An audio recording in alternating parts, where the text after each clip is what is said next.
మార్చి 9th 2026 అంటే ఇంకా almost ఒక 15 డేస్ ఉందన్నమాట. మార్చి 9th నుంచి ఒక కొత్త రూల్ డిహెచ్ఎస్ వాళ్ళు స్టార్ట్ చేయబోతున్నారు. డిహెచ్ఎస్ డిఓజీ వాళ్ళకి సంబంధించింది ఏంటంటే, ఒకవేళ గనక మీకు జడ్జి డిపోర్టేషన్ ఆర్డర్ ఇచ్చాడు అనుకోండి, జనరల్గా ఇప్పుడు ఏంటంటే ఓకే మీకు కన్ఫర్మ్ అయిపోయింది డిపోర్టేషన్ చేయమని చెప్పేసి, ఇప్పుడు 30 days వరకు మనకి అప్పీల్ చేసుకోవడానికి ఛాన్స్ ఉందన్నమాట.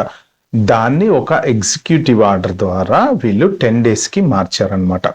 సో అంటే ఏంటంటే ఇప్పుడు మీకు ఆప్షన్స్ 10 days లోపల, అంటే ఒక్కసారి ఆర్డర్ డిపోర్టేషన్ ఆర్డర్ ఫైనల్ అయింది అంటే 10 days లోపలే మీరు అప్పీల్ చేసుకోవాలి. ఒకవేళ 10 days దాటింది అంటే ఛాన్సెస్ ఆర్ వెరీ లెస్ అనమాట. సో మీకు ఇంకా ఫుల్ డీటెయిల్స్ ఏమైనా కావాలంటే అటార్నీని అయితే కనుక్కోండి. అది ఎలా ఇంపాక్ట్ అవుతుంది H1 వాళ్ళకి కానీ ఓపీటీ వాళ్ళకి కానీ, ఒకవేళ ఎవరైనా ఈ ఎస్ఎల్ఎం వాళ్ళు కనుక ఒకవేళ అవుట్ ఆఫ్ స్టేటస్లో ఉన్న వాళ్ళు కానీ వాళ్ళ అప్లికేషన్ అప్రూవ్ కాకపోతే ఇలాంటి వాళ్ళందరికీ మాత్రం ఇది చాలా పెద్ద ఇంపాక్ట్ క్రియేట్ చేస్తుంది. ఎందుకంటే 10 days లోపల అటార్నీని ఎత్తుకోవాలి, కేసు ఫైల్ చేసుకోవాలి, మనల్ని మనం ప్రూవ్ చేసుకోవాలి. లేదు అంటే 10 days తర్వాత ఇంకా ఆర్డర్ ఫైనల్ డిపోర్ట్ చేయడం అనేది జరుగుతుంది అనమాట.